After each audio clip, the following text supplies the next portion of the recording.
Apple has not confirmed any rumors about the release of the new generation iPhone SE 2.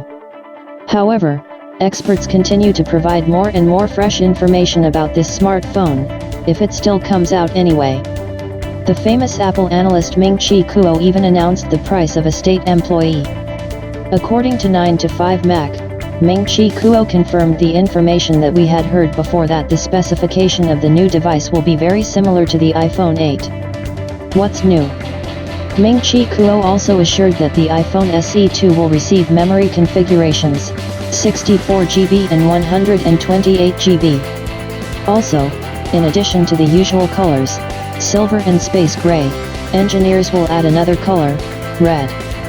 So, we see another borrowed feature of the iPhone 8. Moreover, it was previously known that the future state employee will receive a new top-end processor A13 and 3.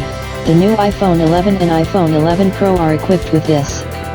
Regarding the design, then experts predict him a thick frame and a classic home button. A fingerprint scanner will be placed on the same button. Price iPhone SE 2. Apple analyst Ming-Chi Kuo also announced the likely price of the alleged new items.